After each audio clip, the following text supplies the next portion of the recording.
Okay, regrouped and see if we can do a little better with this. We're going to start here. Atrial systole begins. The atrial contraction forces a small amount of additional blood into the relaxed ventricles. Atrial systole. Atrial systole ends. Atrial diastole begins.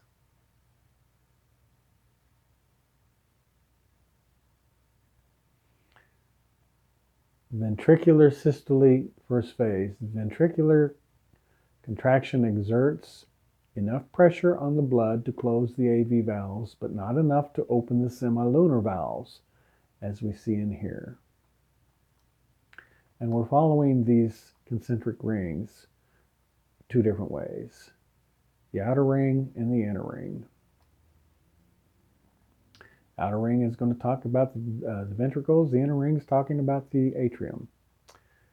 Okay, in D, we have ventricular systole, second phase. As ventricular pressure rises and exceeds pressure in the arteries, the semilunar valves open and blood is ejected. E, we have ventricular diastole, early ventricular diastole. As ventricles relax, pressure in the ventricles drops, blood flows back against the cusps of the semilunar valves and forces them closed. Blood flows into the relaxed atria. Ventricular diastole late. I get this mouse to work. All chambers are relaxed, the ventricles fill passively.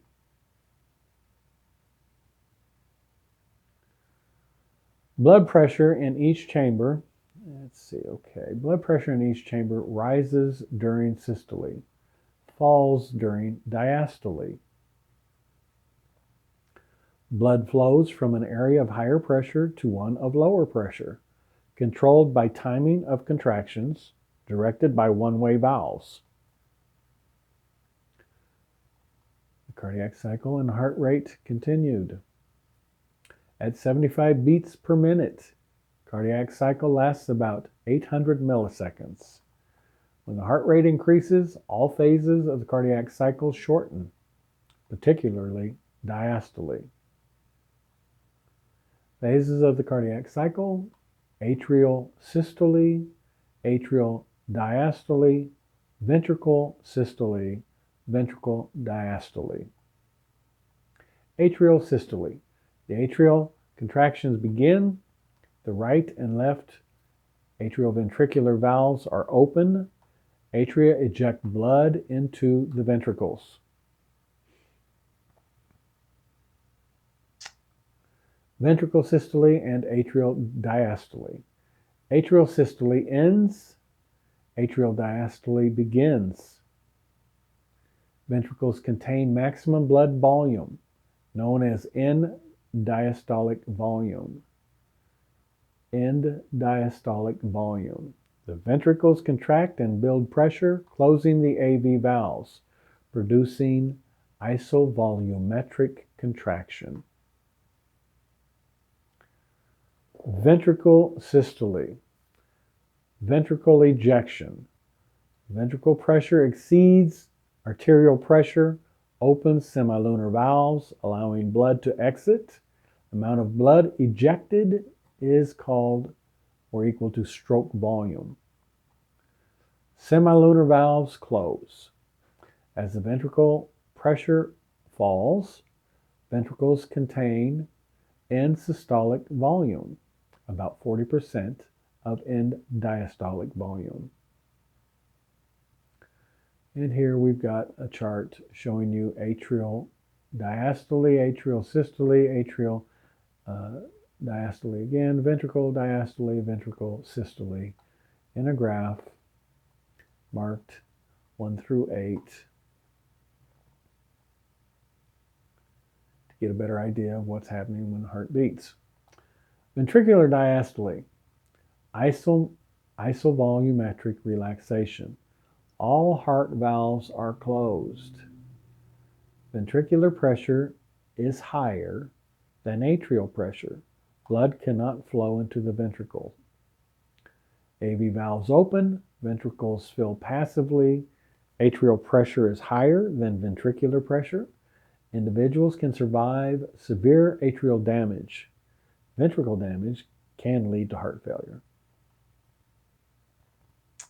So we're on the back side of that now.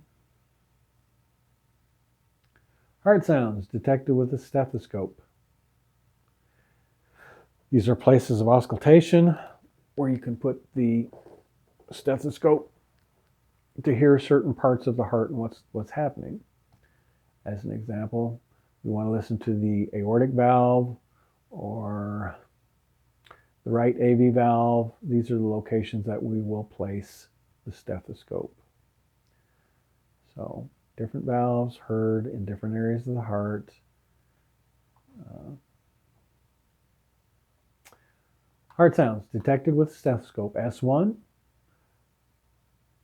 loud sound as AV valves close.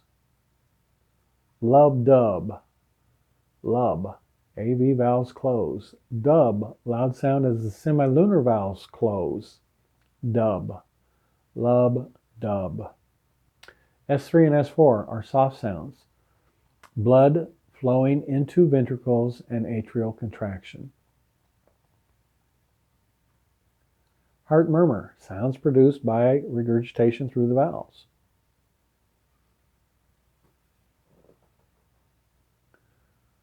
Okay, again, what we're seeing here is the lub-dub. Lub, we said, was AV valves close. Dub, we said, was semilunar valves close. Lub-dub. Cardiac output is the volume pumped by the left ventricle in 1 minute. Cardiac output. Cardiac output is equal to heart rate in beats per minute times stroke volume, milliliters per beat. So cardiac output, milliliters per minute, is equal to heart rate, beats per minute, times stroke volume, milliliters per beat. Factors affecting heart rate, factors affecting stroke volume, thus affecting, ultimately, cardiac output. Heart rate can be affected by autonomic innervation or hormones. Factors affecting stroke volume can be end diastolic volume or end systolic volume.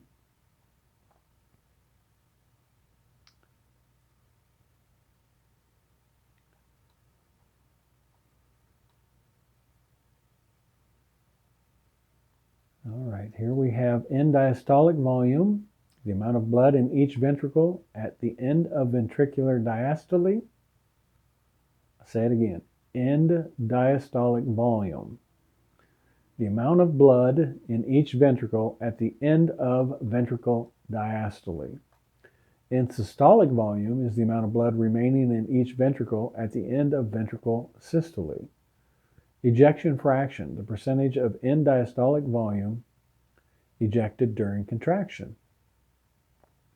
And basically what it's saying is not all of the blood leaves the ventricles. And here's an example of what we're saying here. When the pump handle is raised, pressure within the cylinder decreases and water enters through a one-way valve. This corresponds to passive filling during ventricle diastole. At the start of the pumping cycle, the amount of blood in the cylinder corresponds to the amount of blood in the ventricle at the end of ventricle diastole. This amount is known as end diastolic volume. It's full. As the pump handle is pushed down, water is forced out of the cylinder. This corresponds to the period of ventricle ejection. ventricle ejection or ventricular systole. When the handle is depressed, as far as it will go, we've squeezed the ventricles as much as we can squeeze them. The amount then corresponds to the end-systolic volume remaining in the ventricle at the end of the ventricular systole. The amount of water pumped out corresponds to the stroke volume of the heart. The stroke volume is the difference between the end diastolic volume and the end systolic volume. So the stroke volume is what's left. Okay, what's left? Factors affecting the heart rate: autonomic activity and circulating hormones. Autonomic innervation: cardiac plexus innervates the heart. The vagus nerve, cranial nerve 10, carry parasympathetic fibers to the small ganglia in cardiac plexus. Cardiac centers of the medulla oblongata, cardiooscillatory center,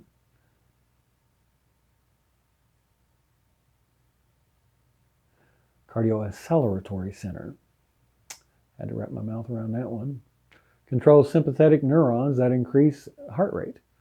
The cardioinhibitory center controls parasympathetic neurons that slow the heart rate. Cardiac reflexes, cardiac centers, monitor blood pressure, baroreceptors. Baroreceptors we've kind of talked about before. I'll talk about them again. There's receptors. There's all types of receptors which send sensory information to the brain, controlling homeostasis. Nociceptors, proprioceptors, pain receptors, or movement receptors, baroreceptors, which receive information pertaining to pressure. They're located throughout the body. A good location for one is right at the bifurcation of the carotid artery, which controls or regulates, senses the amount of pressure going through that area as it hits that bifurcation. There's a baroreceptor. Monitor atrial oxygen and carbon dioxide levels, chemoreceptors. Adjust cardiac activity. Autonomic tone, maintained by dual innervation and release of acetylcholine and norepinephrine. Fine adjustments meet needs of other systems. And what we're seeing here is we're seeing sympathetic versus parasympathetic, and we said that that can have an effect on the contraction of the heart. We're seeing the ganglia, medulla oblongata, vagal nucleus coming down the ganglion, sympathetic chain ganglion.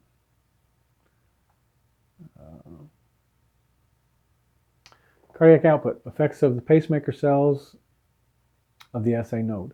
Membrane potentials of the pacemaker cells are closer to threshold than those of the cardiac contractile cells. Any factor that changes the rate of spontaneous depolarization or the duration of repolarization will alter heart rate by changing time required to reach threshold. All right, so we see normal resting, membrane potential, heart rate.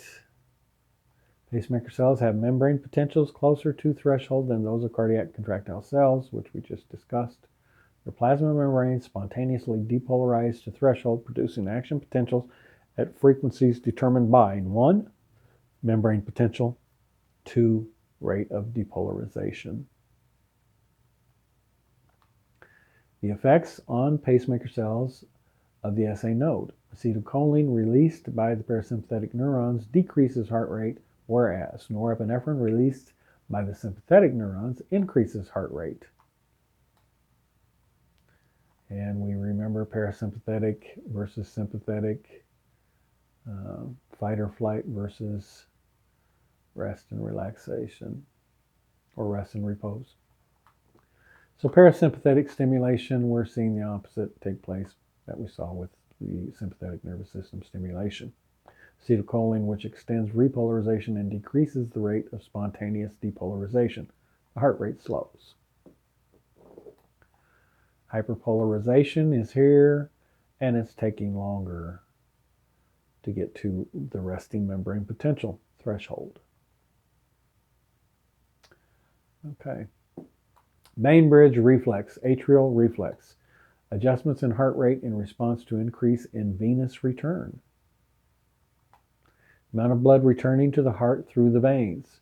Stretch receptors in the right atrium trigger an increase in the heart rate by stimulating the sympathetic activity.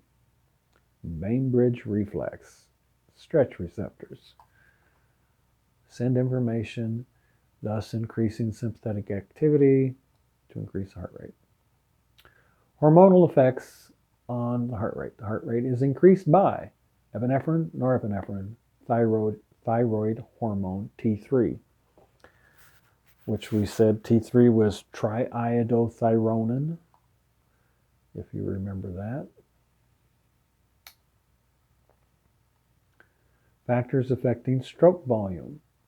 Changes in diastolic volume versus in systolic volume affect stroke volume, and thus the cardiac output. We already went through this, but we'll continue. Two factors of end diastolic volumes: filling time, duration of ventricle diastole, and venous return. Preload, degree of ventricular stretching during ventricular diastole, directly proportional to end diastolic volume. Affects ability of muscle cells to produce tension. End diastolic volume and stroke volume. At rest, end diastolic volume is low. Myocardium is stretched very little. Stroke volume is relatively low. With exercise, venous return increases, end diastolic volume increases, myocardium stretches more, stroke volume increases. Frank-Starling principle: as the end diastolic volume increases, stroke volume increases. Physical limits. Ventricular expansion is limited by myocardial connective tissues, cardiac skeleton, and the pericardium. Three factors that affect end systolic volume is preload, ventricular stretching during diastole, contractility, the force produced during contraction at a given preload, affected by the autonomic activity and hormones. Afterload, the tension that must be produced by the ventricle to open the semilunar valve and eject blood. Effects of autonomic activity and contractility: sympathetic stimulation, norepinephrine released by cardiac nerves, epinephrine, norepinephrine released by the adrenal medulla, causes ventricles to contract with more force, increases ejection fraction, decreases end systolic volume.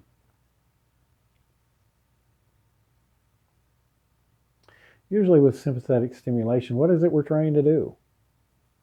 We're trying to get more oxygen to the tissues. So obviously the heart is going to beat stronger. Parasympathetic stimulation. Acetylcholine is released by the vagus nerves, reduces the force of the cardiac contractions. Hormones. Many hormones affect heart contractility. Pharmaceutical drugs mimic hormone actions, stimulate and block the alpha and beta receptors. They block calcium channels. Afterload, increased by any factor that restricts blood flow. As afterload increases, stroke volume decreases. Here's a little chart, factors affecting stroke volume. We kind of saw it once, we're seeing it again here. Venous return, filling time, preload, end diastolic volume, You can go through that and memorize that if that's what you choose to do. Cardiac output. Summary. The control of the cardiac output heart rate control factors are the autonomic nervous system, sympathetic and parasympathetic, circulating hormones, venous return, and stretch receptors. Stroke volume control factors are the end diastolic volume and the end systolic volume, filling time on the end diastolic volume and rate of venous return. And with the end systolic volume, this is the preload, contractility, and afterload. That would be easier to memorize than that. Okay. Factors affecting heart rate, factors affecting stroke volume. We've been through that. This is simply a graph showing you what we've already been through. Cardiac reserve. Difference between the resting and maximal cardiac outputs. Cardiac output, heart and vessels of the cardiovascular system. Cardiovascular regulation ensures adequate circulation to body tissues. Cardiac centers control heart rate and peripheral blood vessels. Cardiovascular system responds to changing activity patterns and circulatory emergencies. And there you have it. That is the end of chapter 20, the heart.